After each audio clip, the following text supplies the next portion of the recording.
6 grand on this bike, you don't mind spending another couple of thousand on it to get a really good 8 grand bike. But if it was 8 grand from BMW and it still wasn't what you wanted, you're going to be really... By the time you're done, it's 11 grand, yeah, 12 grand. Exactly. So actually, the reason we're building our bikes around, if you like, a cheap donor is because it is a great platform to personalize the way you want it. So if you want better off-road performance, you might go for our longer travel, fully adjustable suspension. If you want a better ride on-road and off-road, you might go for the system I'm fitting on this, which is the standard travel, but with preload adjustment and damping adjustment. You know, if you're going to ride it on the road, you can see how vulnerable the bottom of the engine is if it didn't. I mean, it has this little cheap plastic skid plate. It's not even a skid plate, it's a dirt protector. So we put on a big tubular steel. Effectively, we've extended the frame all the way under the engine and then back up to the main frame. So it'll really take an impact if you were to start riding it really, you know, in rough conditions off-road. So all of those things are going to be important for some people or less important to others. If you're never going to really ride it on rough terrain, you don't need a big engine guard on there. Similarly, a lot of people, if they do mainly road riding, will probably stick with the stock tyres, use a sort of semi-gravel road type tyre, nice on the highway, they last a pretty long time. They're not going to offer you any grip in wet mud or, you know, and not a lot of traction in sand unless you aired them right down. So, you know, again, it's all about personalising the bike for the trip that you're doing, and also allowing, you know, you might have the luggage system on it, but then one weekend you might just go away with a backpack, so you can take your luggage bags off. You know, so it's designed to be bolt on, bolt off, quite modular, and then, you know, you can really dial the bike into your own preference then.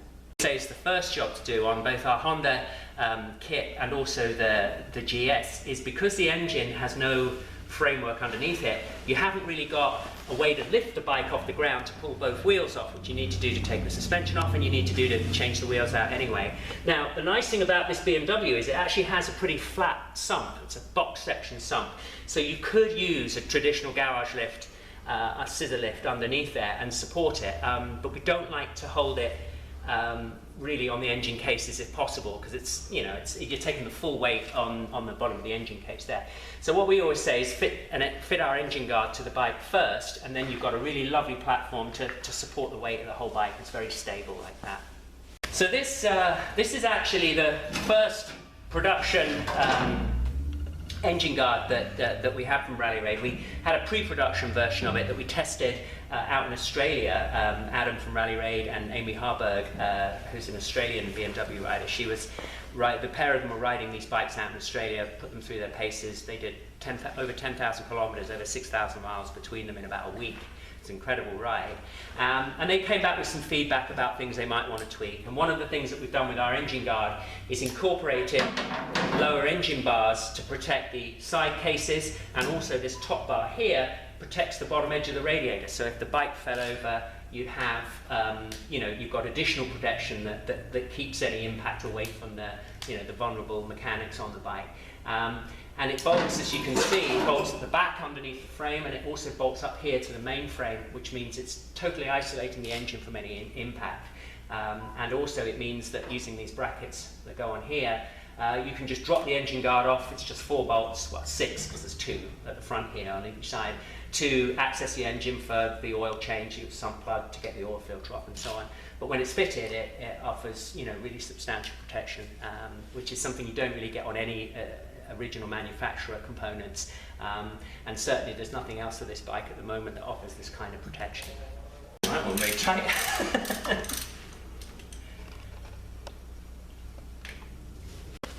So to fit the engine guard, first of all, you need to install the top mounting brackets on either side. It's great, you can do them one at a time, you're not going to disturb the way the engine's bolted into the bike at all. And what we do, Rally Raid supply all the new hardware that you need, but at the same time, when there's something that we can reuse, we use the bolt that we've taken out of the engine, we replace it with a longer one, because there's a spacer that goes in there, and then this one we use to hold the back of the engine guard onto the back of the engine.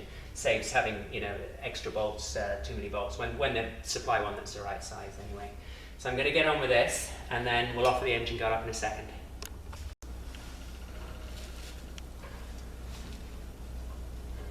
You're still going to have to drop the engine guard to get to it. So let me just check all of these fittings. That's good. And again, I'm having to put thread lock on the bolts for the engine guard, because we supply the nylock type nuts with those for the small ones and the big ones underneath as well. Using threadlock really would just be overkill. You can if you want, but there's no real benefit to that. Now, so basically you've got a degree of jiggle when you line this up. All the bolts are loose, and you just start to tighten them up and get them into position.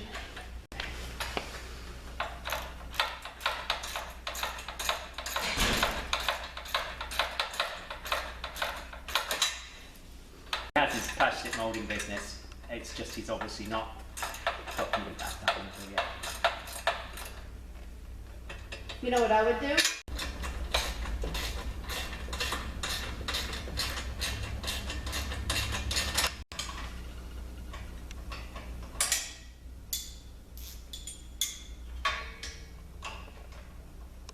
Basically what I've done is I put the rear bracket on the engine guard on the wrong side, so the bolt wouldn't go all the way through, but I've realised what I've done, so I'm just having to take it off, drop it down and loosen it off again, and reposition it. That's my fault for not, I thought it went on the outside, it actually goes on the inside. So the little heat shield just trims up fills in the otherwise exposed bottom of the engine. As I say, they're by no means essential for protection, it's just more of a visual thing, but they're laser cut out of stainless steel. There's a little cutout there so you can remove the sump plug without taking these off, but particularly on this left hand side of the engine, the two hoses that used to just end in the bottom of the plastic sump guard, there's now a little bracket included on those that the two hoses just fit through to hold them nice. This is the overflow for the coolant, typically just to check, and that keeps them nicely tucked out of the way. And then on the other side, and on this side, we have the similar trim guard, and you can see there's a little cutout so that the engine number is still revealed. I think that illustrates the attention to detail that John likes to put into his little things there. It's not just covering it up. It's been shaped perfectly to fit that side of the engine. Now we've got the engine guard on, we've got a nice flat surface to support.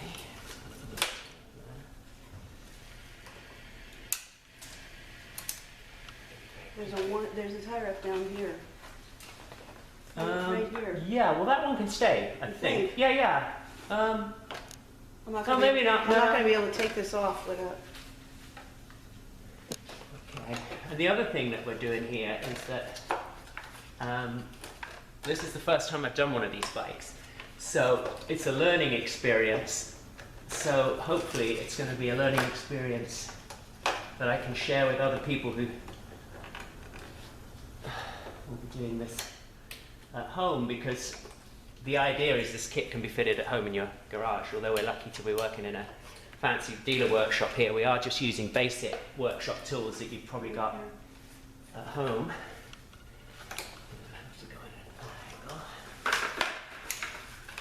Yeah. Okay. And now, if I'm disconnected, I should be able to take the whole tail piece off. Right, hold on. I'll just let that hang down. Hold on.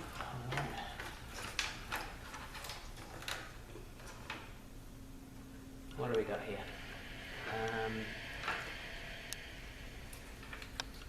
It's going to be a flash relay. This ought to be another. It will come all the way. No, they don't. The way they have it, it's going right into here. It's that's just taped. That's okay. I mean, it's we're forfeiting that tail light anyway. This tail light's not staying? No, it goes on the new one from R&G. That protects underneath of the subframe of the bike, the stock one, with the extended piece on the the rear fender goes over. This is the one that you get from R&G. It's a much smaller, shorter piece. You can see how much you save. You remove all that fender. However, R&G, in their wisdom or their cheapness, this is actually goes that way around. You can see it's a slightly different shape here, and this is because this was designed originally for the 310R, and the 310GS has slightly different shaped side panels. So they provide a little infill panel just to fill in that little gap. It's not essential, to be perfectly honest, but it just cleans up the back end a little bit. But rather than have a dedicated one for the GS, you need to be aware that when you buy the tail tidy kit, it has these little sections that you add on and that comes in the kit with it. So they've thought about it, but they haven't molded it all as one piece, unfortunately.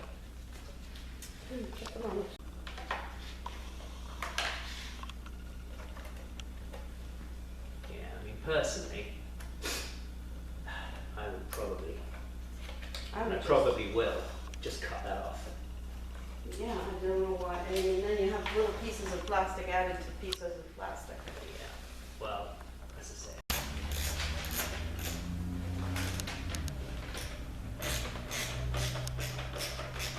These tools of the devil. Let me move these wheels so that there's wire, there's a reflector, there's some screws. What do you need? Is there a length? Magic lipstick, this. This is blue thread lock, but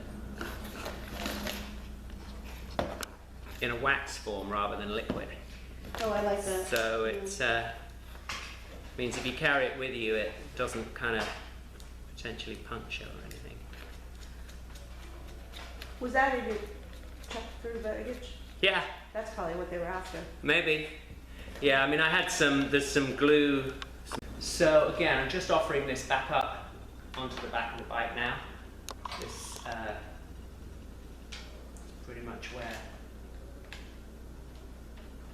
it's going to sit in its location. It's actually a very neat install. We do like R&G products. On the whole, we don't choose British products just because they're British, but on the whole, there's a really good aftermarket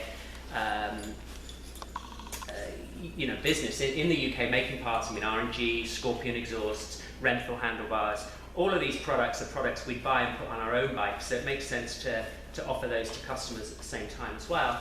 So, and certainly we work with R&G on a couple of other bikes. They make products that we fit and recommend to our own bikes as well. And this is certainly looking pretty nice, all in all. Oh, no, I see it goes on a slightly different way. That's me not reading the instructions. So, yeah,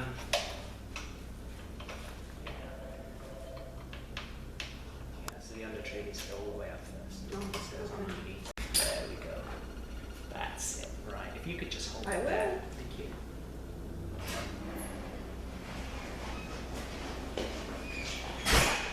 Okay. Now. Yeah. Since I'm building this up now, I don't like to have to do jobs twice if I don't need to.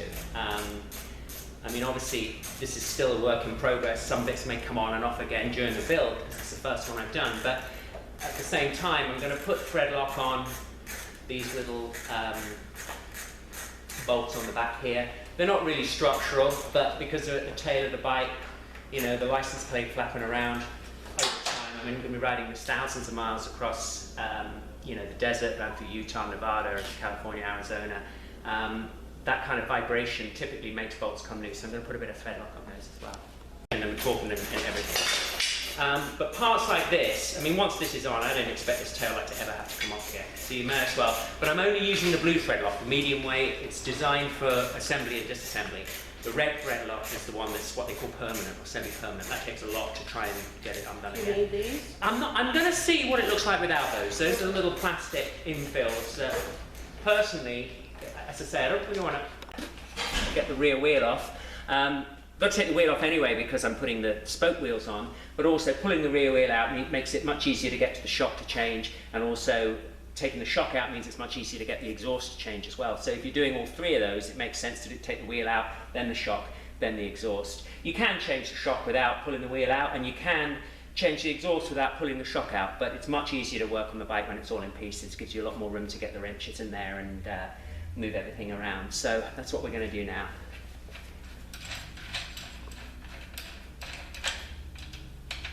Out of interest, the rear axle nut is a 27mm, same as KTM and some other dirt bikes as well, so you may already have a wheel nut wrench for that. If not, Rally Raid sell one, or obviously you need to bear that in mind that you need a 27mm wrench for the front and 17mm for the front, for the front and 27 for the back.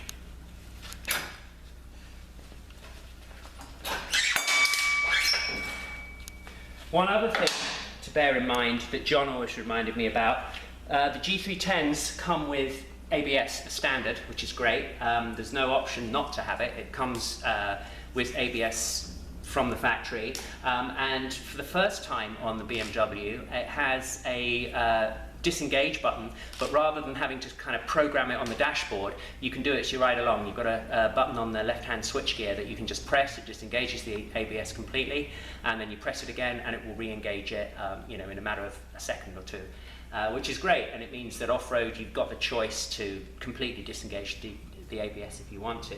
However, you've got the little sensor here, and it's quite close to the wheel, and one of the things that John at Rally Raid suggested that you do is you actually undo the Allen bolt that holds that sensor on and just remove it before you pull the wheel in and out, certainly before you try and put it back in, because you can knock that sensor and potentially damage it. And if you damage the alignment of the sensor and the pickup ring, then you can end up getting an ABS fault. So it's worth keeping that in mind every time you pull the rear wheel in and out. Front wheel's fine, back wheel, it's best to undo this. Like the ABS on most bikes, it's held on with a simple M6 bolt with a 5mm Allen key there, and it just pops in, and you can see the sensor there, so you can see it sticks through this tang here and picks up on the sensor. But the danger is, of course, that if you're not careful, you could hit that with the disc as you put it back in and potentially damage it. And it's effectively just a little magnet, so you need to be careful. So this is the rear wheel, the standard rear wheel. So you can see it's a 5-spoke cast aluminium, as we call it in England, aluminum over here, wheel. There's nothing wrong with this. It's pretty good. It's not super lightweight. Actually, our wheel weighs a similar amount to this one.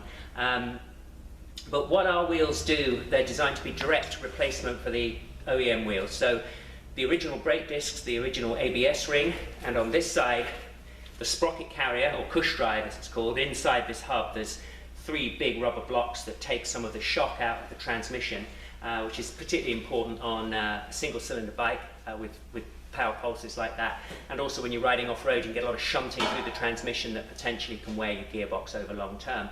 So having a push drive is great on an adventure bike like this. And again, we've designed our hub to specifically take the OEM assembly. So literally,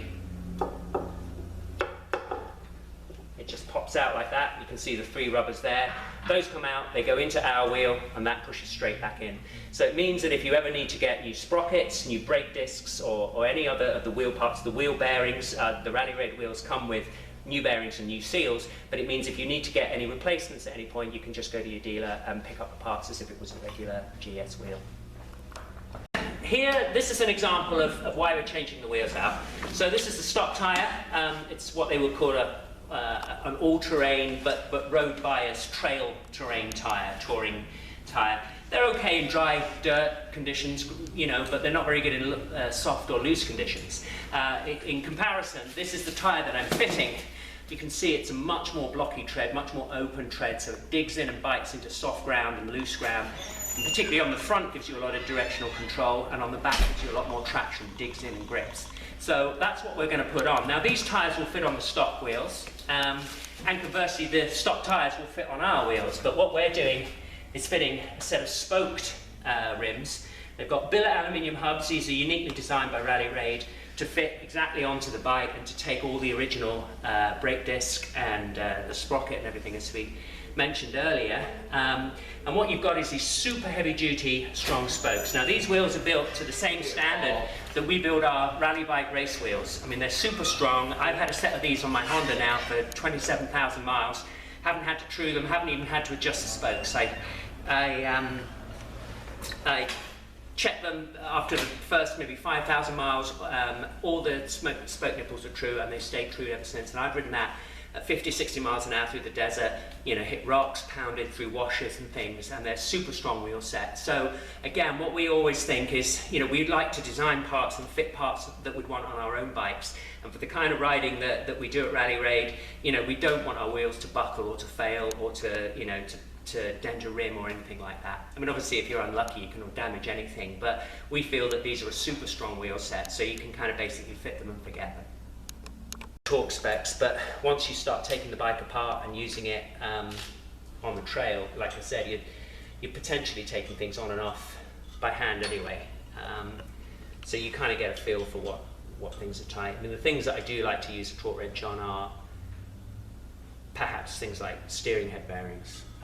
Although again, to be honest, I tend to set them by feel for the initial one, and then the lock nut you just do up, because it's locking against itself anyway, you just do it up pretty much as tight as you can do it with whatever spanning you've got.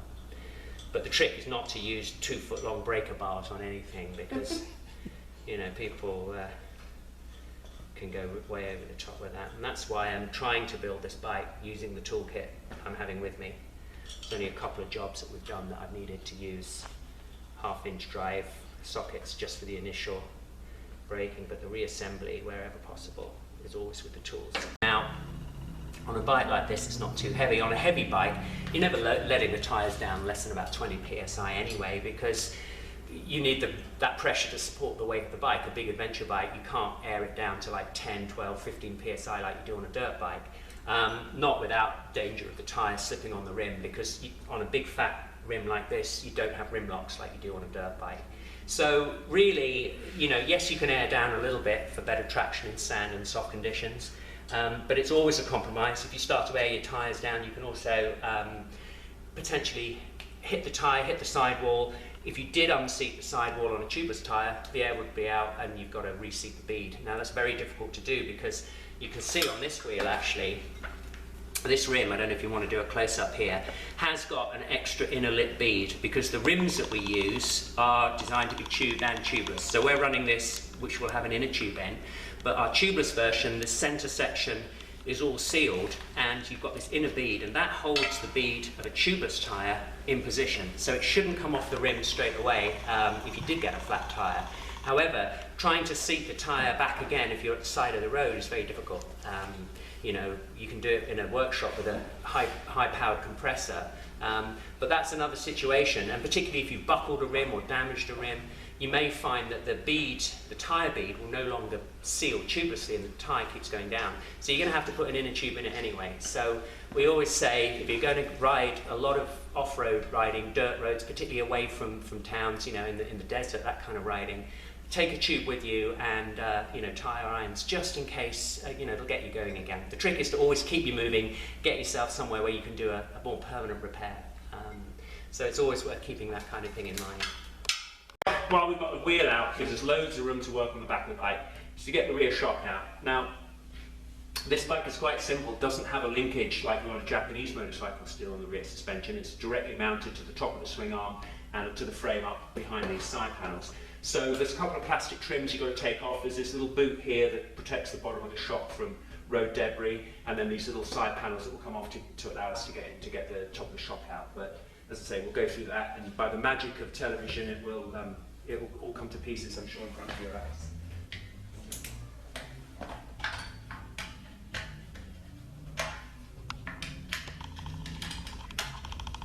Yeah, I must admit, I'm pleased that they do, so far, seem to be using 5mm. For most everything. Yeah, you know, so I mean, I keep this, Honda's saying all of the fixings, all the M6 fixings are 5mm and all the M8 fixings are 6mm. So I just keep one of those in my jacket pocket if I need to tweak anything up. You know, you don't have to get under the seat and, you know, get to your toolkit. Because I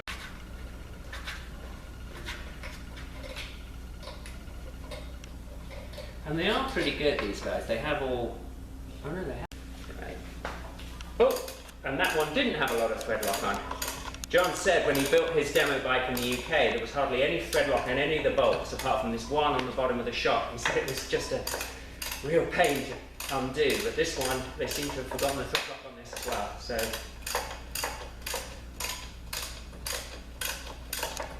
range of movement, but certainly for cracking bolts that have been done up by the factory, using big workshop tools makes things a lot easier. Yeah, for the moment, we're just having that off. It didn't move. No, well, it's resting. I'd already undone the bottom. It's already resting on the exhaust. I don't know if this is held on by 3 points. It's held on by the main silencer mount there. There's a little rubber bung that fits in the back of the footrest hanger on the right-hand side, and then you've just got two small bolts that hold the header onto the exhaust. With this engine, it's a reverse cylinder, so the intake is on the front of the engine and the exhaust comes out the back. Whereas traditionally motorcycles tend to have the airbox in the middle of the bike, so the air goes forward into the engine and the exhaust is at the front. So this makes a nice short exhaust, keeps the weight down a little bit. It's a little bit difficult to get in there to get to the header pipes, and BMW make it even more difficult because rather than using a standard 6-sided hex nut, they use a multi-point. It's almost like a security bolt. You actually need to use a ring wrench that is multi-point, a 12-point ring wrench. So it's 10mm size, but if you just used a traditional flat wrench or a hexagonal ring wrench, you can't actually fit it onto the nut. You need to use one that's multi-point. And these are available from most auto parts stores. They're not a rare tool, but you do have to make sure you've got one of those to get the exhaust header off. What we would recommend is when you fit the new exhaust is you could just use a traditional nut if you wanted to. Although, you know, this does work pretty well. It's a small nut, which is easy to round off. So using the multi-point is a nice tool, but it just makes it a bit fiddly.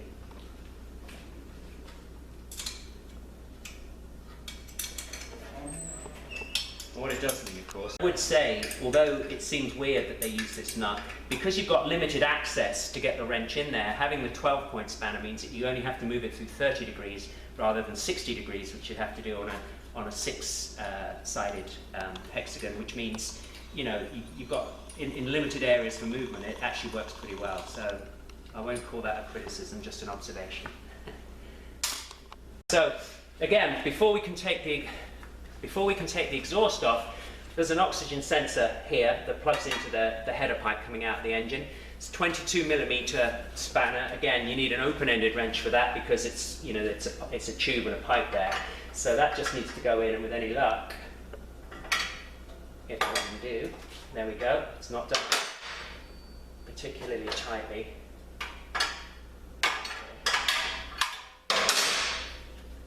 I think if you wanted to cut there, you know, move around the bolts coming loose. The first couple of days, they were forever tightening things at the end of each day until they'd thread lock everything. Okay, right. Lisa, if you could hold the swing arm again. Yeah, that's great. Okay. Okay. Oh, actually, before you... Are you comfortable? Yeah. No, I'm going to just slacken this off. John said actually it makes sense to, there's a little bracket here that although the exhaust is just held on with a post into a rubber bung, he said if you actually take the bracket off the rubber bung, it makes it much easier to remove because you're not trying to squeeze it out of the rubber there. And there it is. Okay. Got it? And the other thing that you need to check is, and it may not be on there, is there should be a little gasket washer. Don't worry too much about those now. There should be, no, it's on there still. I can see it. There's a little, again, I don't know if you want to film in this, there's a little gasket washer between the header and the cylinder head. And you've got to make sure that it's micro thin, you know, it's like 1/4 millimeter thick. Make sure it doesn't drop off and fall down the engine because you may not notice it, or make sure that it's not stuck to this when you take it off, but make sure it's in place when you put the new exhaust on. I'm sure it's only, well, I say it's probably only $1 or $2 from BMW, but... Here's how you know it's there. It's got a little yeah, head you can at see the top. the little It's tang. got a head at the top. That's right. So that one is still stuck in place. And what John recommends is just to put maybe a little smear of grease on your finger. If it does fall off, just put a piece of grease on just to hold it back in place with grease before you put the new exhaust on. So we've weighed the original exhaust when it came off, and we've weighed our Scorpion exhaust system, and it says 2.6 kilos, which is, I don't know, getting on 6 pounds in weight saving. So again, you know, what you're doing there is you're taking heavy parts off, you've got to replace them with something, but you're replacing them with lighter parts. So that gives you a little bit of margin for adding accessories such as handguards or the engine guard and things like that. And that's what we wanted to try and do, is keep the bike as close to its original weight as possible, even though it's been upgraded and modified. The new Scorpion exhaust is made exclusively for Rally Raid to fit on the GS model of the 310. It actually comes in 3 parts. You've got the silencer, And then you've got a two-part header which allows you to put a catalyst in. So for those markets that need a catalytic converter, that fits inside that center section. For those markets that don't need it, you can just order it without. You save $100 doing that. So, in fact, it might even be £100, so I have to check that. But yeah, so you've got that option, and it also comes in 3 pieces rather than that huge 1 piece, so it makes it much easier to fit. You can fit the initial header to the back of the bike. You then fit the center section, which means if you did ever need to fit a catalytic converter, or you wanted to remove a catalytic converter, you can just pull out this section. You don't have to take the header off, and to insert and remove the cat as required. And then the silencer just bolts on like a regular slip-on does, using the clips on the back of the intermediate middle pipe. That Gino just suggested, of course, the O2 sensor, you can cut the zip ties as a bundle of wires and connectors behind here. But equally, because this header is so small, there's nothing to actually stop you threading the O2 sensor onto the header first of all to stop the cable getting twisted up.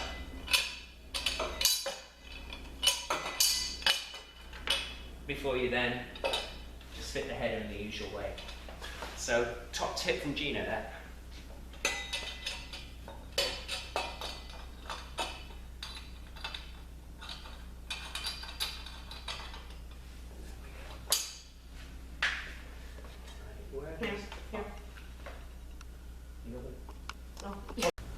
Alright, so the mid-pipe. This is the little rubber grommet from the original exhaust that slides back onto the pin that's there. The pipe goes up through the swing arm, around like so. And then, actually, sorry Lisa, if you could come just balance. I just hold the swing arm up for me while I get this in position. Thank you. So.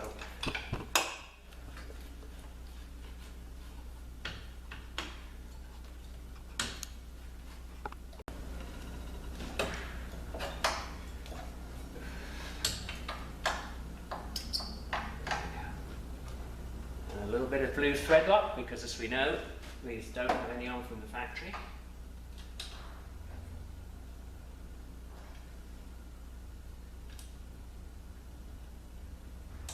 Hold on. Cut. So we've got the mid pipe on there, and it's shaped to fit very neatly around the bottom of the swing arm. It has to go down through the swing arm and around the bottom because it has such a short header. Particularly for a single, the exhaust tuning is quite important to the torque characteristics and stuff of the engine.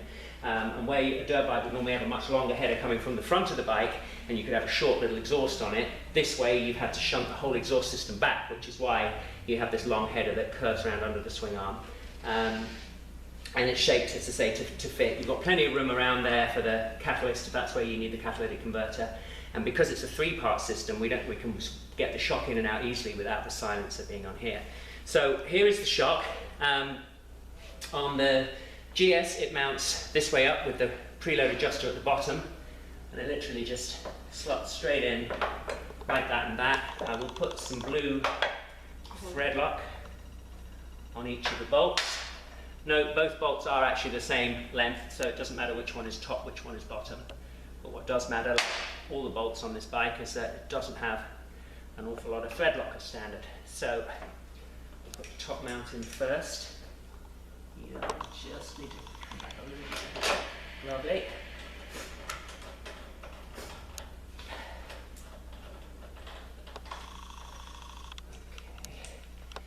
And then the lower shock bolt. A little jiggle. Let's come down actually.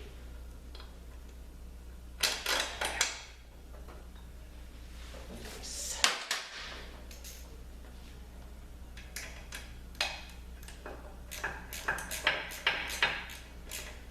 One thing that's possibly worth doing as well, which I'm going to recommend we do, these bolts, not that it matters, but overly, it's probably worth putting, that's okay. It's probably worth putting a little bit of grease on this. These bolts are very dry here as well, and because there's a degree of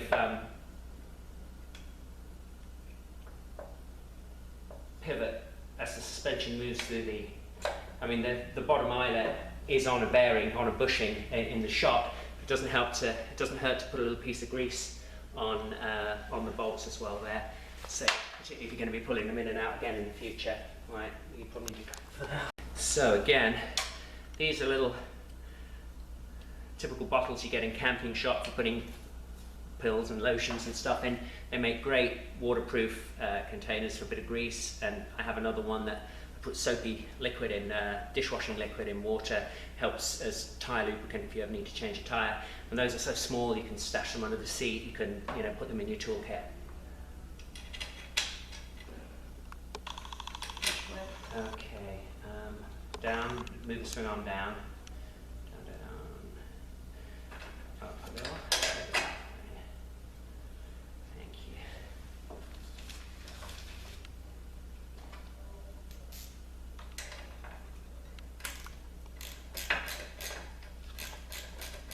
It's just so that, because obviously all the weight's on that bolt.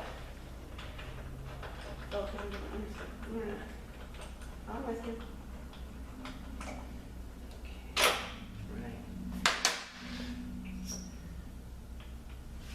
And one thing I always find amazing, and that I think a lot of people will find amazing, that one bolt is everything that is supporting the whole weight of the bike. If you imagine, that's one 10mm bolt, M10 bolt that is, the whole bike is supported on that. If that bolt were to fail, the bike would just collapse, So it's amazing how you think, a tiny little piece of metal like that is so integral to the whole, to a motorcycle, particularly when you've got this shock mounted like that.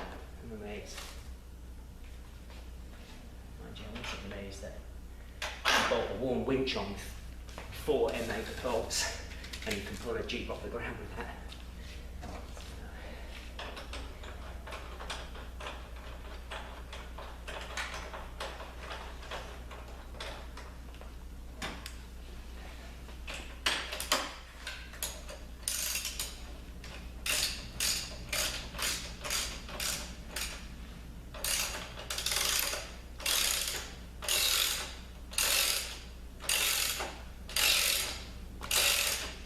We didn't start this till, we've only been working on this bike 2 or 3 hours now.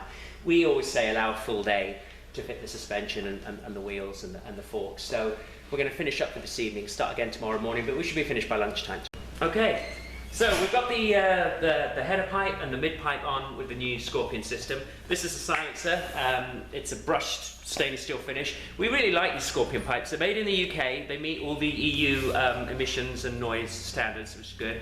It's also going through the DOT approval for the US. It has a baffle in there with a mesh insert, so you've effectively got a spark arrestor in there. Although because it's a catalyst exhaust, you've also got the catalytic converter effectively doing the job on a street bike that a spark arrestor would do on a dirt bike.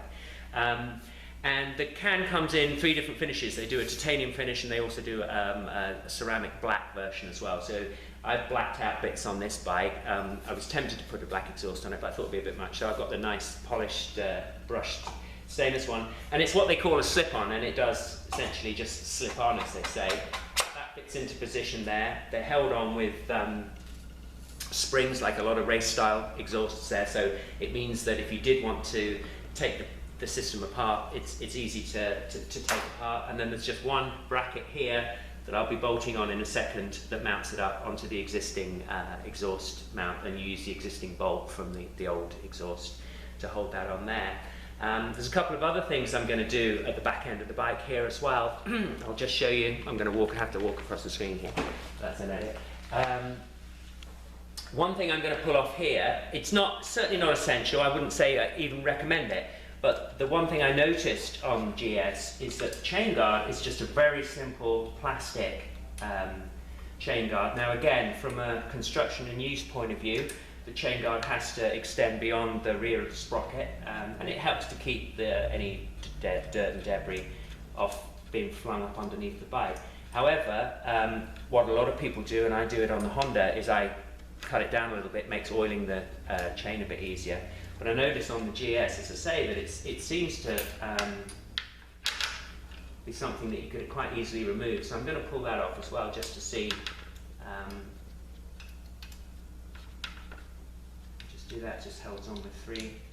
As I say, the nice thing about this BMW on the whole is it's very kind of simple to work on and modular, and pretty much easy access to all the fixtures and fittings. There's probably an edit.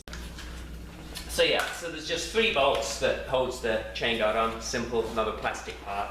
I'm going to leave that off for now while I fit everything else on together. Whether I replace it, I'm going to see how it's like. It makes it a lot more dirt bikey, and certainly from a chain protection point of view, because you've got these big pillion brackets there, you're not going to get any issue with your boots hitting the chain when you're riding. So it's actually well protected anyway.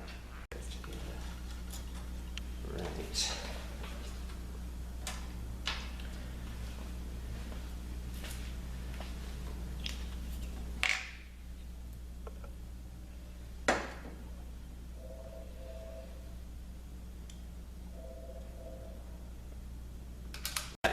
So we're pretty much ready now to put the rear wheel back in.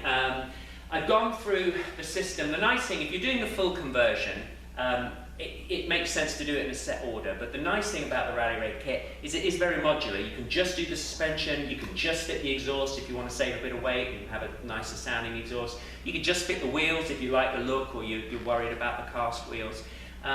Or you can do any combination of which, but certainly because I'm doing the full, if you like, conversion here with the exhaust, with the shock and with the wheel, it made sense to pull the wheel out first. That in turn gives me good access to get the shock absorber out, and with the shock absorber out it gives me plenty of room to fit the exhaust. So I've done that, and then the fitting is the reverse of that procedure. So the exhaust goes in first, then you put the shock in, now we're putting the rear wheel in. Now this is a Rally Raid wheel, spoke wheel. They come with both tubed and tubeless rim options. The tubed is the more budget version. The tubeless version is about $250 a pair more, but that means you can run a tubeless brand tyre without running inner tubes in it, which is great. Now we very much recommend the Continental TKC80. It's the tyre I use on my CB500, same size front and rear wheels. We've got them on my GS as well. The nice thing about the Continental, it is at the higher end of the tyre price point market. I mean, the rear tyre of these retail for around $200. You can get them a little bit cheaper if you shop around. But the nice thing about them is they're very good on the road as well as being very good off the road. I mean, it's got, as you can see, we did the comparison earlier with the much more open tread block compared to the OEM tyres that you get with this bike. So when it starts getting on the loose surface, you've got much more bite, it works like a cog into the ground in comparison. But because you've got these nice big tread blocks, it still rides pretty smoothly on the road. There's a little bit more noise, but I think most people who ride them are surprised just how well they grip. And that's because they have a very soft compound. So they might not last as long as some gnarly tractor tyre from Eastern Europe or somewhere, but the payoff is that you get very good on-road handling and grip still, and yet once you get it onto the dirt roads and onto the trails, you've got much better off-road grip. So I think it's a compromise worth making. Yeah, they're kind of expensive, but you do get what you pay for, like most things in life. And these are a great combination on-road, off-road tyre. So that's what I'm going to be using. And these should last me all the way across the country. They'll probably be pretty worn out by the end of that though. As you can see, we've had them fitted up onto the Rally Raid wheel. On this side, the standard disc and the standard ABS sensor ring from the original wheel bolts straight onto that side of the wheel. It comes with new bearings and seals when you buy the wheel, so they just slot straight in. But if you ever need to buy replacements, they're the same size bearings and seals from the original wheels. And then on the drive side, we have the 3 rubbers for the cush drive. And this is just effectively, when they call it a cush drive, it's a cushion drive. What it does is it means that any shock through the transmission or through the wheel, the traction, the grip of the tyre isn't transferred directly through the chain into the gearbox, so it helps to protect that. It makes the ride feel a little bit smoother, and it means that your transmission and hopefully your chain and sprockets ought to last a little bit longer on a long distance journey. So that pops straight in like that, and then the wheel is pretty much ready to slot straight back into the bike. Now we're going to replace the rear wheel. Now I noticed on the axle there is actually a little smear of grease. They have put some grease on there. Again, there's 2 schools of thought. If you're a lot of people who do the rally racing, if you're servicing your bike every day, you're pulling the axle out, you don't necessarily need it to have a lot of grease on there because you know, it's only going to attract sand and dust and things like that. However, on a bike that you don't really intend to pull the wheel unless you get a puncture or you need to change the tyre out when it's worn out, putting a little smear of grease on the axle just helps to keep it, you know, easy to put through when you're putting the axle in and out. Now, just line this up. On the whole, again, this is an observation from about the BMW. The brake caliper hanger seems to have a nice substantial support for it. I'm hoping it's not going to wobble about too much. Obviously, you need to line the rear disc up in the brake pads when you're putting the wheel back in. And as we mentioned earlier, we pulled the ABS sensor ring off just so that's not going to get damaged at all when you're jiggling the wheel into position. The sprocket's in there, the chain, again, because I've removed the chain guard, you can see how easy it is to just to get the chain onto the sprocket, and then with any luck,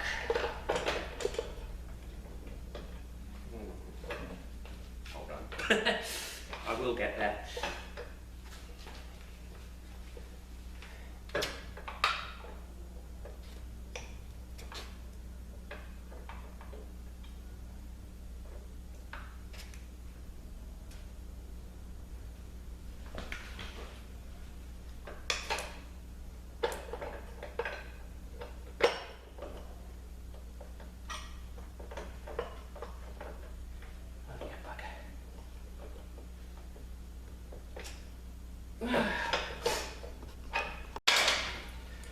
So, finally tap that in. Again, like a lot of bikes, a little bit of jiggle is often required to get the rear wheel in, but it slides in pretty straightforward. Another wheel on there. So you can now basically see kind of how the rear end of the bike looks with the tail tidy, with the new wheel, with the, you know, the big knobbly tyre. Okay, so a handy hint and tip that I always like to use, these are the tyre irons, tyre spoons that I use. They're made by a company called Motion Pro, and on one end you've got a nice rounded smooth tyre iron for levering off the tyres, and on the other end you have a ring spanner, a ring wrench in a series of different sizes. This is a 27mm, which typically fits a KTM axle, also fits the GS rear axle. And they come in 22 and 24 and 32, which are typical dirt bike sizes. 22 for Yamaha, 24 for Honda and Suzuki, and then the 32 is the big size that some of the Honda CRFs use. So you can decide which wrenches you want, or as I do, have a selection of them, which means that regardless of which bike I'm riding, or if I'm riding with friends, I've always got a decent, you know, long wrench for changing the rear axles, for changing the rear wheel. A nice hint and tip, obviously that's on there, is also if you put an extra wrench in there, just put a little bit of tension on the chain there and on the sprocket. It holds the wheel nice and square against the chain adjusters. The nice thing about the swing arm on the Bmw GS is it's a cast aluminium swing arm, and it has the integral chain adjusters, a bit like a dirt bike would have, rather than having a simple nut on the end. They're all inside the swing arm, keeping everything very neat there. So to butt the axle up on both sides, just putting a bit of tension on using the chain like that means that the wheel stays nice and square in the axle. And the nice thing about this kind of adjuster block is that once you set it, when you put the wheel back in, the blocks return to their original position, so the axle should be as square as it was when you removed it. Okay, and then the final job for the rear wheel, it's nice, it's all spinning. Just always good to visually check, make sure the chains are aligned, make sure that the disc isn't rubbing on the pads, make sure you've got the spacers in there, you haven't left anything out that's essential. And then obviously on this bike, as we'd done earlier, we removed the ABS sensor there just so we didn't damage it pulling the wheel in and out.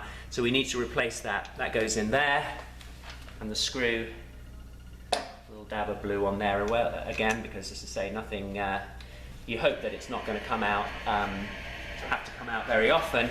And typically things that you might want to consider with any new bike, and also any preparation before a long trip, is the kind of things that might rattle loose. And typically anything that's on the swing arm on the bottom end, you know, so the fork bottoms, the wheel axles, brake calipers, you know, these are all safety issues as well as things that can vibrate over a long journey. So putting a little bit of blue thread lock on those things and just making sure that you've got them done up tight.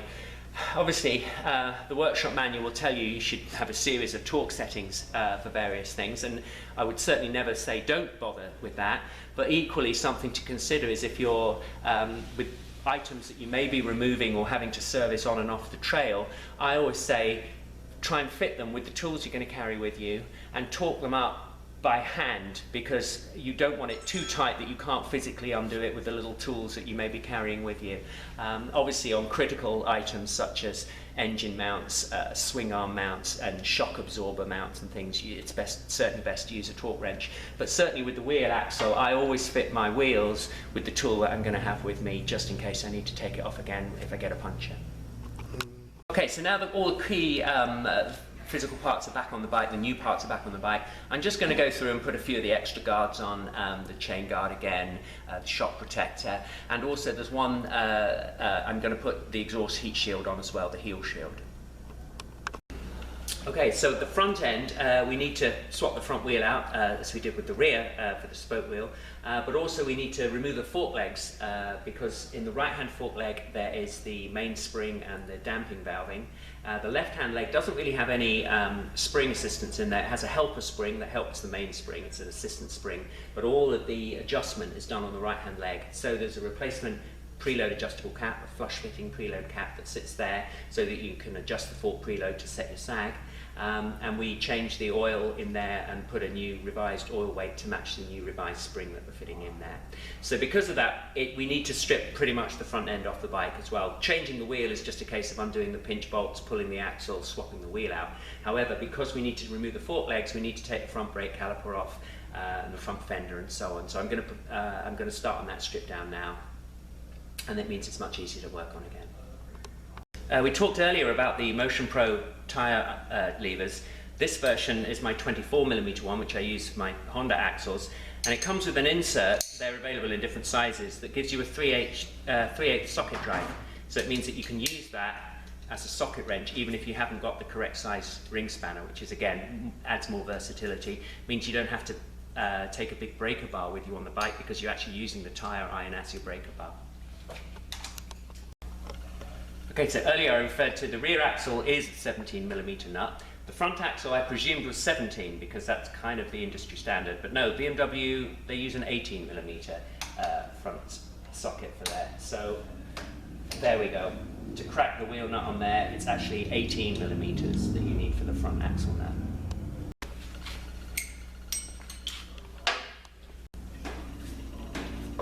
Again, this is a good example of why you need to grease your axles, because this is the first time this front wheel's been off and the axle is being a bit stubborn. There we go. So we'll put some grease on that before we reinstall it. Okay, so that's the front wheel out, and again, as we did with the rear, the front brake disc and the front ABS sensor ring. Actually, the ABS sensor ring on this, on the front wheel, we actually leave this one. Rally Raid provide their own ABS sensor ring for the front wheel because of the bolt pattern of the hub. We use the same bolts to hold the disc spider on as we do to hold the ABS ring on. So the ABS ring comes fitted. All you need to do is remove the disc and put that onto your bike. So that does mean that if you did decide to keep your street tyres on these wheels and maybe swap between your wheels from time to time to so you're not wearing out your knobbly tyres, all you've got to do for the front wheel is buy a new disc rotor, and then you could just swap the wheel. It would take you 2 minutes to swap the wheels over as and when you need to do that. Okay, so this is the Rally Raid front spoke wheel. As I mentioned earlier, it comes with its own laser cut ABS ring already pre-installed along with the disc spider onto our hub, and this means that the disc just mounts directly onto there, which I'm going to mount up before I get the tyre fitted up so that the wheel can be balanced with the disc in place. There's a couple of things to note with the disc. Again, we try to use as much of the OEM hardware as you can, because it means that replacements are, you've got them already, and also it means replacements are available from your dealer. However, because of a slight anomaly with the disc bolts that originally are designed to go into the cast wheel, what we do is we supply a series of nylon locking nuts and washers to go on the back of the original bolts on our new Spider.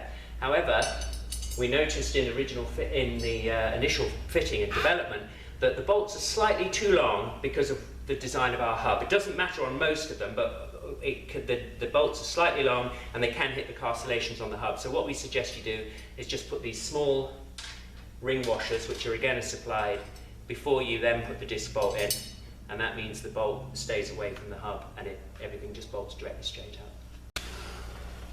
So again, as with before, the disc bolts, we use a little bit of blue thread lock on there. We don't expect to have to take the discs off anytime soon, I mean at all really, unless you have got to replace them if you damage one or they finally wear out.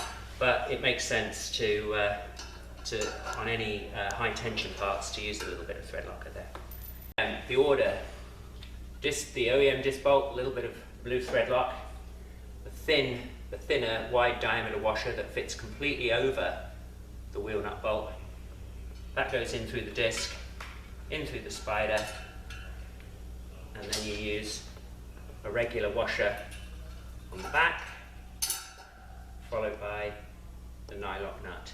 So it's effectively a sandwich of everything. So, I mean, the other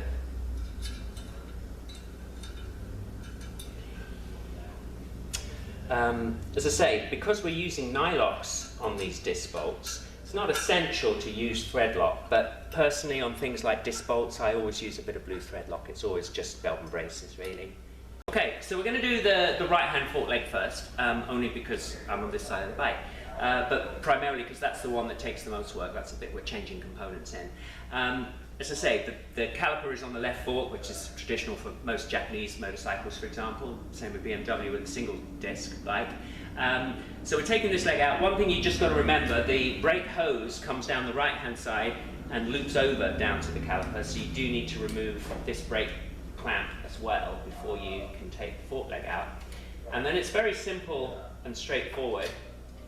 There we go, that's undone. You've got two pinch bolts on the bottom triple clamp and one pinch bolt at the top here. All of them are accessible without having to take the fairing off. Obviously, if you were potentially changing out, putting maybe some extra electrics in the cockpit and things like that. Okay, so there's two pinch bolts on the bottom triple clamp, a single pinch bolt on the top triple clamp. They're all accessible without having to remove the fairing on the bike at all.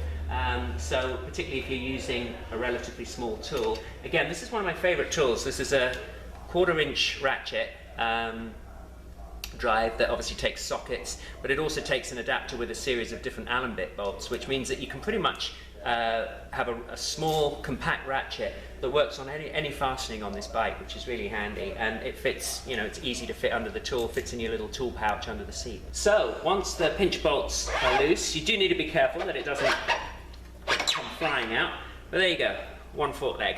So we're going to get that on the bench now and start to work on stripping it down and replacing the internal parts. One thing I would say you need to do is, while it's still in the top triple clamp, just crack that top nut. That is a 17mm spanner. Let me just check that for you. Yep, it is a 17mm spanner, so that's the one that you need to just crack. Otherwise, it's you'd really have to potentially pinch and damage the tube. So if it's clamped in the bike still, when you just crack those top nuts, it makes it much easier to disassemble once you've got it on the bench. Okay, so the fork kit actually looks surprisingly simple. As I said earlier, the nice thing about the BMW, it does have a reasonable, if rudimentary, form of valve damping inside the right-hand leg. So we don't need to replace a damper rod or anything. We do replace the spring though. This is a linear spring. Again, it's specially been developed. It comes in two different weights. This is the 450, 4.5. There's a 5 version as well, which is slightly stiffer for heavier weight riders. It's a linear spring, which makes the most of the valve damping. It means that it's controllable all the way through. The valving, because it's basic valving, it can't adjust itself, it's just linear, so it keeps it consistent all the way through the range of travel. We replaced the stock unadjustable preload caps with a pair of caps. The left leg is just simply a blanking panel, but it looks kind of fancy. The right hand one has the preload adjustment, and it's all internal. So it's very low profile. It's not a nut, the nut is, all the threading is inside. So that effectively will go on like so, and you can adjust the spring. It's a linear weight spring, again, specially wound bitractive for this application, and it interfaces with our preload adjuster cap. This is for the right-hand fork leg. Our preload adjuster cap goes on there. As you can see, it's low profile. All the threading is inside the body there. It just takes a 22mm wrench to adjust the preload, and it's got a clicker inside it, so you can count the number of turns of preload that you've added to it. On the left-hand fork leg, we just have a visually matching blanking cap, effectively. So, you know, if you really wanted to, you wouldn't even need to fit that, but you may as well because it looks kind of nice. And one of the things, although the kit is designed to take the to be fitted with typical workshop tools, so you might have a metric socket set and a metric Allen key set, where you do need specific tools, Rally Raid have thought to include, for example, a pin spanner so that you can fit the new preload caps, and it also comes at this end with a 16mm wrench, which is used for removing the original lock nuts on the fork kit and also reinstalling our own lock nuts as well. So it means that any tool that you may not have, you're not having to go out to buy additional tools. This disc, for example, it's a little Pac-Man thing. Basically, this is when you reinstall the new spring. Once the new spring is put on, you slide this on and it locks under the lock nut to hold it in while you put on the preload cap, and we'll illustrate that when I'm actually fitting the kit up. A couple of other little details that you may well appreciate. The standard fork kit comes with just a bleeder valve that you undo with a screw. Again, this is typical on a lot of dirt bikes. It helps to relieve the pressure that can be built up in the forks over time. When you're cycling the suspension, particularly when you're riding over rough ground and the suspension is cycling rapidly, it can build up pressure on there. It works like a little compressor, so you can relieve the air pressure. And those are machined to also take, we offer a little one touch bleeder valves, which again, people with a dirt bike background will be familiar with. That goes on there. The other item that Rally Raid make, as I was saying, the fork kit comes with its own dedicated tools to help fit it. This is a spanner that's, I believe it's less than $10. It's a dedicated front wheel spanner, so it has the 18mm diameter hex, which we talked about for removing the front fork nut, and it also comes with a useful 5mm Allen wrench on there. So this is a kind of thing you can basically keep in your jacket pocket or in your under the seat as a toolkit, and you've got that very useful, since most of the fastenings on the bike are 5mm Allen wrench, you've all got that easily to hand. Right hand fork leg, as I say, we cracked the cap earlier while it was still in the triple cap, and then we just need to take it off. Obviously it is under a little bit of spring pressure, so be careful, don't go looking down over the top of that when it comes undone, because there's a degree of preload, even though it's not adjustable, there tends to be a degree of preload on the main spring anyway, so we'll just slowly do that. You can possibly see here an O-ring that helps to seal, it stops the oil leaking. We will reuse that O-ring on our own fork preload cap when we reassemble. Actually, there's not an awful lot of preload on there, we go. Okay, so you can see this is the internal of the Bmw fork. Here's its standard spring. It's a pretty thin gauge, soft spring. Our spring is a thicker gauge and therefore stiffer. You can also see it has a spacer rod at the top here. Now this gets replaced. Our spring is actually a much longer spring that seats up against the preload cap here. So we're going to disassemble this section now and then empty the oil out into the waste bin and then reassemble it with the new component. So initially taking the fork apart, it looks a bit interesting. Normally on a dirt bike fork you can actually see the top nut, the lock nut inside the spring, but because this has this kind of 4-inch metal spacer here, you can't actually get to the lock nut. However, you just grab it and push down. It reveals the lock nut under there. The spanner that you get with the Rally Raid fitting kit slides in underneath there to hold that, and then you just crack it with a 17mm and you can unscrew the fork cap. Like so. As I say, you want to be careful you don't damage that O-ring because we reuse that on the new fork cap.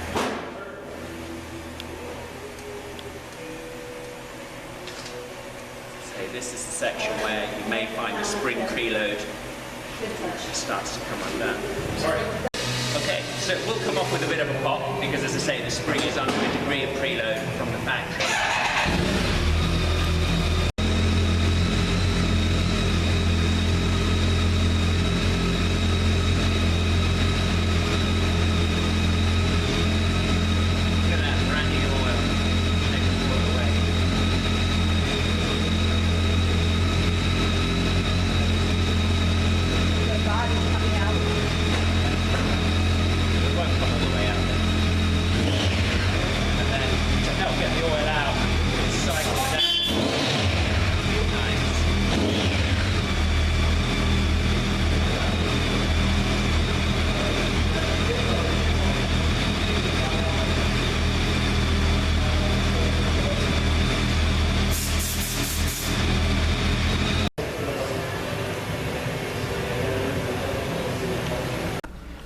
back on the bench now. We've emptied out all of the original fork oil from the right-hand fork leg.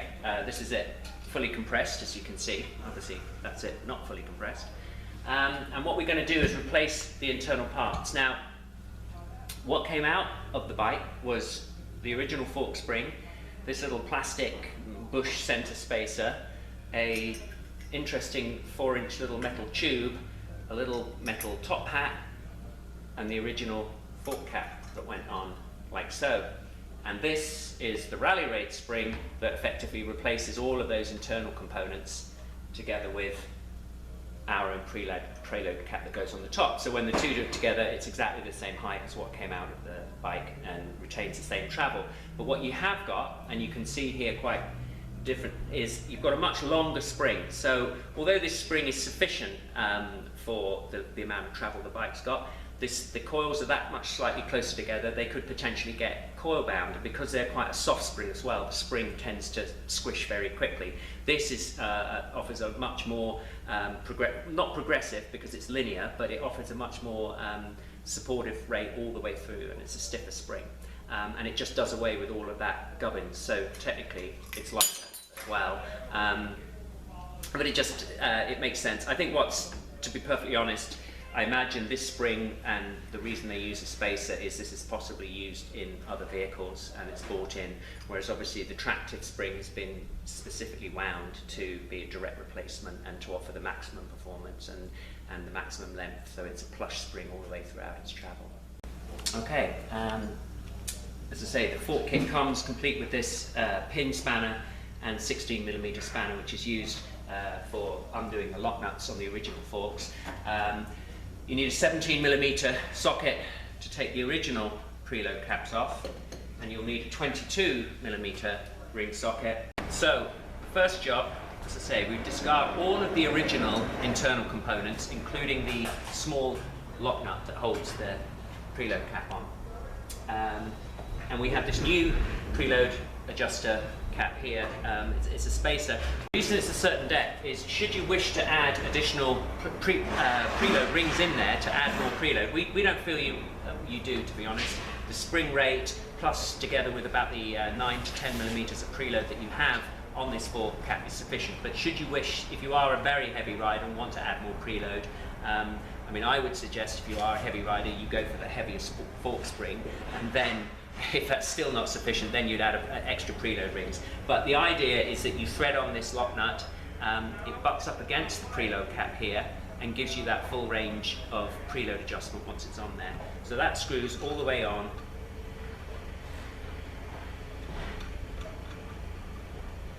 To the fork cap bike. So, as I say, with the tape, with the waisted sections at the top there, this gives you plenty of thread at the top.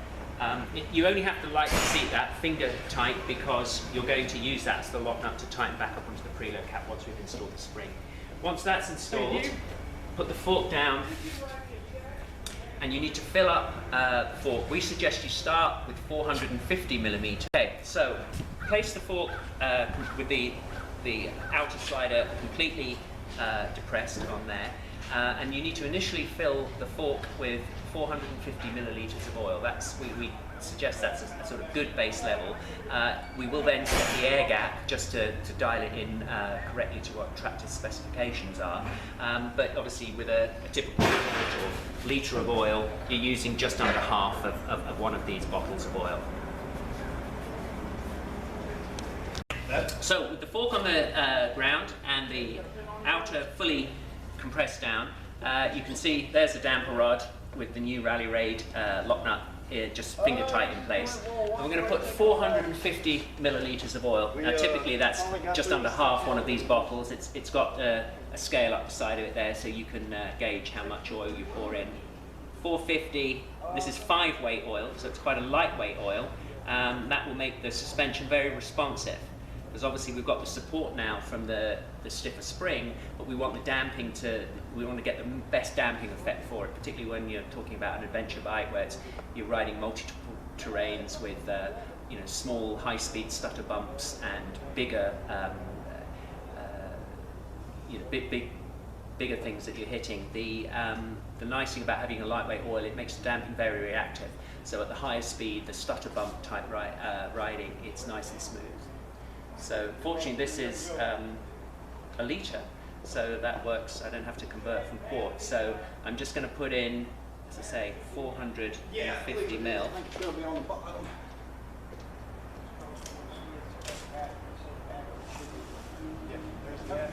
300. Batteries in the bottom, we're good. Yes, sir. 400.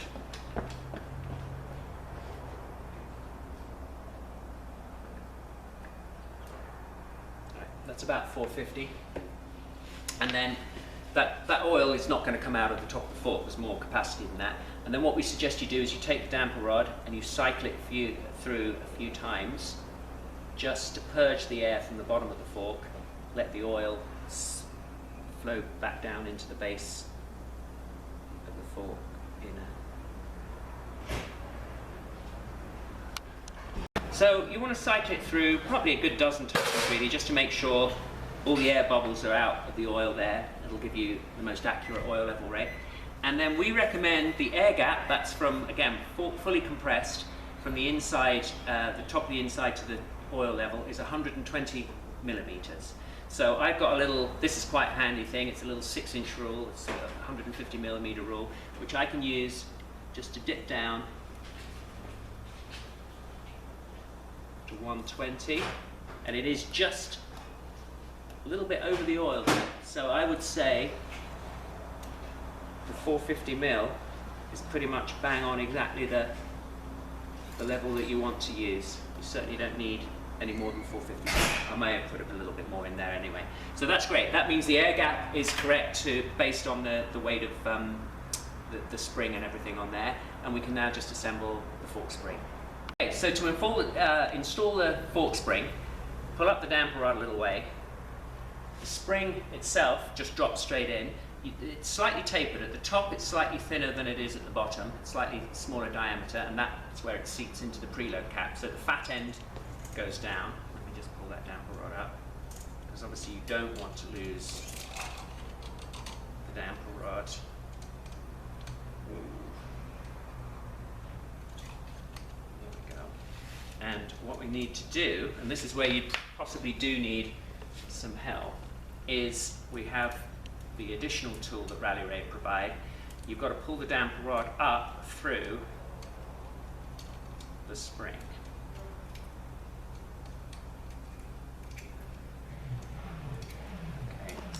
So to install the fork spring, pull up the damper rod a little way. The spring itself just drops straight in. It's slightly tapered. At the top it's slightly thinner than it is at the bottom, it's slightly smaller diameter, and that's where it seats into the preload cap. So the fat end goes down. Let me just pull that damper rod up, because obviously you don't want to lose the damper rod.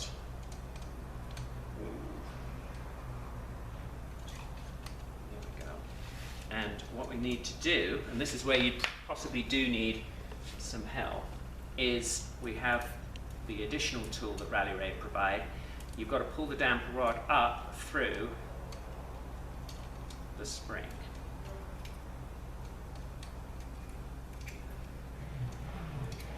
Okay, so here's a job if you have got somebody with another pair of hands. I mean, obviously you can hold these in. If you've got a bench vise with the soft jaws, you can hold this. But the idea is you've got to push the spring down, slide the little slip ring in around the base of the damper rod, as you can see there, and that holds the spring in place. Now we can just install the preload cap, remove that ring, the spring will seat, and the job is done effectively. The Rally Raid preload cap.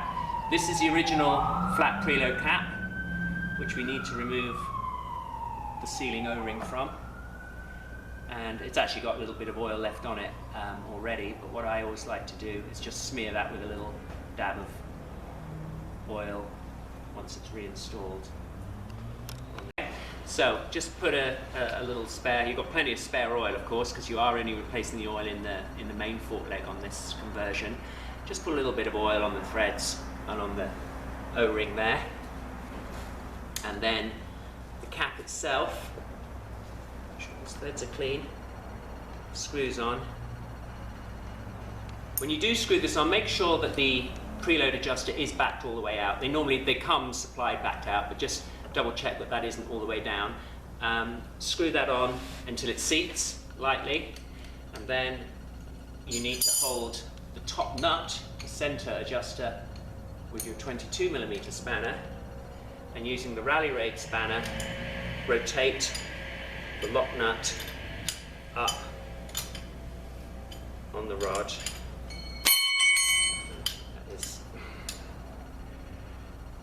So hold the top nut there, wind the lock nut up with the 16mm spanner, tighten them up against each other, that's good. You then remove the C-clip and the spring pops into position, seated against the preload adjuster. And then that is basically the internal parts done. All you need to do now, slide that up, screw the fork back together, and then set your preload once the fork is reinstalled on the bike.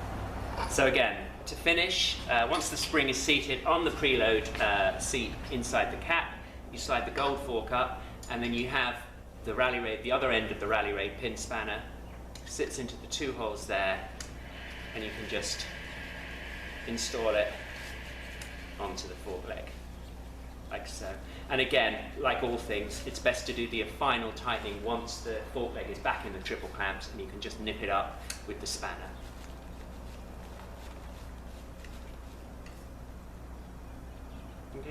Okay, so now it's time to reinstall the right-hand fork leg. Personally, I like to work on forks one at a time, not only just to keep the separate components separately. Obviously, we're only changing the fork cap on the left-hand leg. But the other thing is that's nice, if you only take one fork leg out at a time, the triple clamps stay nicely aligned. It's very easy to slide the forks in and out. If you're taking them both out, then the triple clamps can twist a little bit, and it's a little bit more of a difficulty to line them up. The other issue that you might find, and particularly with a new bike, is if you take both fork legs out, although the bearing pressure is set by the center nut on the forks, you can find it just relaxes the pressure on the bearings a little bit, whereas keeping one side of the triple clamp tight saves that. So it's really just an in and an out rather than having to reset everything on the front end. As I say, that's just something that's my own personal preference, but I prefer to work in that way. So we're going to reinstall the fork leg, which is just really the reverse of what we did, removing it, slide it in. Now Rally Raid recommend having approximately 10 millimeters of the gold fork tube showing through the top of the fork. If you can see, are you in shot?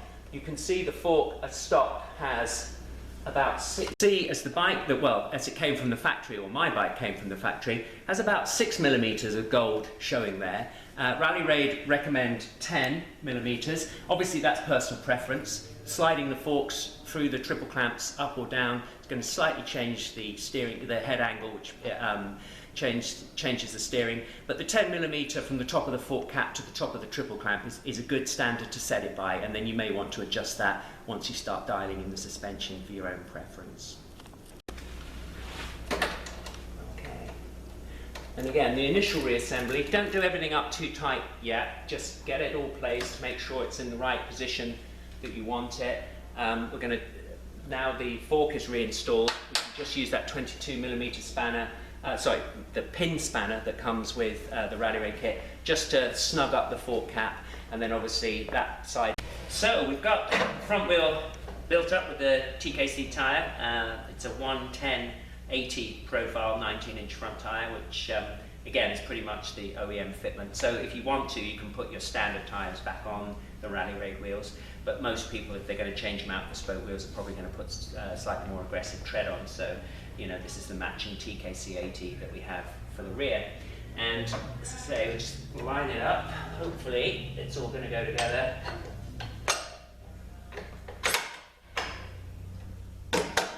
There we go. That fits in nicely.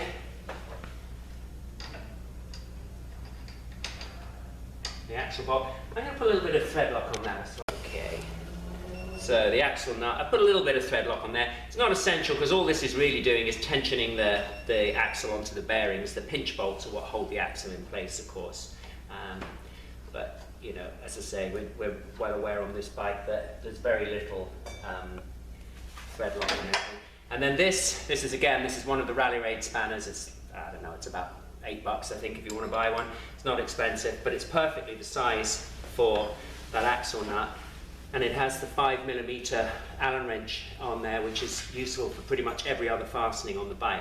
So this is great to have in your jacket pocket or in your backpack, or you know, just to put under the seat with the rest of your tools.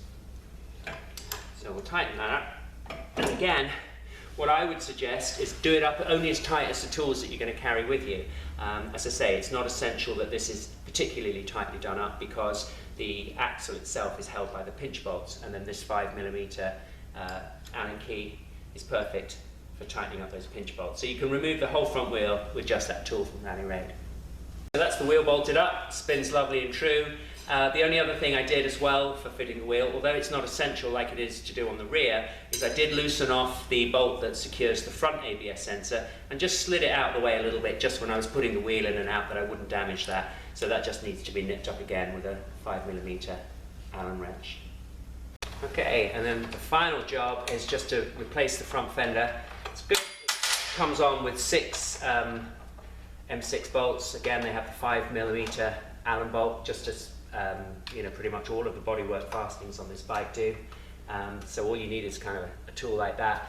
So one of the criticisms some people have of low fenders, or they feel is a criticism, is that the low fender can clog up with mud, and certainly in wet, muddy conditions that is potentially an issue. Conversely though, having a low fender on an adventure bike is good, particularly if you're riding at high speeds. It doesn't flap around so much. It helps to keep a lot more dirt off the engine and off the radiator. Typically adventure bikes have a full width radiator, unlike a dirt bike that has 2 separate radiators. So any dirt flung up off the tyre is going to cake the middle of the radiator, potentially reduce your cooling by about 1/3. So that's a real consideration. So that's primarily why adventure bikes have a low fender. But should you be riding this bike in muddy conditions, I mean really filthy conditions like you might get in Oklahoma on the Trans-America Trail, then you can just pull this fender off. It's just 6 bolts. It's removable while the brake hoses and everything else stay in place. So it's actually really good. You could just bungee that on your back seat and ride it without the fender on if you were in really difficult conditions, and then just replace it. It takes a couple of minutes to refit. So that's a really nice function that functionality that BMW have included. So a couple of the other parts that I've added to the bike, they're not Rally Raid specific parts, but they are available through Rally Raid products through the web shop, is the R&G radiator guard. This is just a simple mesh screen that covers the vanes of the radiator, stops mud or stones particularly from damaging the vanes and potentially either puncturing it or certainly damaging it, so the cooling is reduced. And the other thing that R&G make that we think is a great product, I mean really it's simple, it's something we could make ourselves, but when there is something available already commercially, it makes sense to offer it, is the side stand foot. R&G make these for a number of adventure bikes. What it does is it just increases the footprint of the side stand. Because this bike is likely to be stocked in you know, soft conditions, sandy and muddy conditions, there's a danger that the side stand can sink into the ground, and particularly if the bike's loaded with luggage, the bike ends up on the ground. So this is more than twice the size of the footprint, and it helps to spread the load, but it's chamfered and shaped so that when the side stands up, it's nice and clear out of the way. One other thing that's worth pointing out, again, that BMW have incorporated in this bike, their foot pegs are very small and a little bit weedy, to be perfectly honest. Rally Raid will have, within the next few weeks, some much bigger platform pegs, which are more than twice the width and about 1 inch longer, really sturdy platform for when you're standing up riding, and even just to help, you know, your feet when you're riding on long distance. But one thing that's actually quite neat with these BMW pegs, and we certainly recommend to anyone who's got the stock bike, is the rubber section is simply removable. It simply prizes out just like that, and then you've got a serrated metal peg. It's still very small, but at least it gives you proper grip if you're in off-road, and particularly in muddy conditions. Hi, well, we've finally finished, or at least finished what we would call the primary conversion, Rally Raid conversion. On my left, your right, we have the standard bike. As you can see, it's a bog standard showroom model. Comes with a rear rack as standard, which is very handy and useful for an adventure bike or a touring bike. Without a doubt, that is a very useful addition to have. It's a $250 accessory if you wanted to buy it extra, so it's nice they include that standard. And the cockpit ergonomics, everything is pretty sound, decent seat height. You can see it's got the cast wheels, the very trail or road orientated tyres on there, and the cast wheels. And then immediately you can see the difference with my own bike. What I've done is I've deleted the rear tail rack. Fortunately, the grab handles from the R model, the 310R, effectively fit on exactly the same way as they do as the rack, so you can swap those parts over. I've also fitted the tailpiece delete kit, the R&G tail tidy unit, and I've included a red light lens on there just because I actually prefer red lenses. I don't like the clear lenses. That's a personal thing. It does come with clear and it comes with tint as well. But then obviously the most striking difference is the knobbly tyres and the spoke wheels, the Rally Raid spoke wheels. You can also just see here I've deleted one or two other bits and pieces. Plastic, the chain guard I've removed. I'm not saying you've got to do that, but it kind of, you know, cleans up the back end, makes it very minimalist at the back there. The cockpit currently is still standard. I've still got some modifications to do there, but those are really what we call accessories, the bar risers, the fat bar conversion, 12-volt auxiliary. Okay, so the cockpit is still standard on my bike for the moment. What I still intend to fit are what we would call our accessories, so bar risers, fat bar clamps, the center clamp that we have a replacement billet clamp that allows you to mount a GPS directly to it, so that's right in your field of vision, which is excellent, and to put a choice of different handlebars on. Hand guards as well, the Bark Buster style hand guards for wind protection and also protection not only from brushes or rocks kicked up by other riders, but typically if you drop the bike over, it really it prevents your levers from breaking as well, which is an excellent addition. So that's going to be a few little personalised accessories, but fundamentally what we've got here is the level 1 suspension kit. So we've got the adjustable front suspension, standard travel length, adjustable rear suspension travel length with the remote preload adjuster down there. So it gives it a much more, it feels like a much more expensive bike to ride now. It's a much more sort of high-end, more comparable with the, you know, the more expensive BMWs in the range. So the nice thing about this kit though is you can pick and choose what you want. If you just love the look of the wheels and the knobbly tyres, you can just buy the wheels and fit them on your bike. If you feel that the suspension is not really either adequate for your needs or a bit basic for your needs, you can fit the upgraded suspension and you can do just the rear, just the front, or a combination of both. If you want to add, if you're going to take the bike off-road, obviously we certainly recommend you adding aftermarket handguards. We like the Bark Buster brand. They fit the standard bike and they fit our fat bar conversion very well, offer good knuckle protection, good weather protection, and also are very strong in the event of a drop. And then of course our engine guard is really fundamental to taking this bike off-road because it completely isolates the engine cases from any impact. It's all taken through the cage of our own frame and our skid plate. As I said, we will have some further additions coming very soon. Hopefully in the next few weeks we'll have our large platform foot pegs for this bike. We'll have some short adjustable brake and clutch levers for the front there, some shorty levers which again they feel much nicer and they give you a range of throw adjustments, so depending on the size of hands makes it much more easy to work with. So yeah, so stand by for more upgrades and accessories from us, but this is effectively what we would consider our core Rally Raid converted, our GS Adventure version of the 310. The standard bike, right hand side of the standard bike, obviously the standard exhaust muffler, it's a little large. Obviously it contains a catalytic converter and it's you know, a typical Department of Transport and EU approved silencer. It's very quiet. I actually like a quiet exhaust. I don't want to be announcing my presence when I'm riding down the highway, and certainly when I'm out in the countryside on the trails. However, it is big and it is heavy, whereas the Scorpion exhaust that we developed with Scorpion exclusively for Rally Raid saves 2.6 kilos. That's nearly 6 pounds in weight it shaves, and you can see that not only does it look visually more sporty, but it also saves, you know, a huge amount of weight and improves ground clearance. Conversely, the Scorpion exhaust, our replacement exhaust that we developed exclusively with Scorpion Racing in the UK, saves 2.6 kilograms in weight. That's nearly 6 pounds in weight.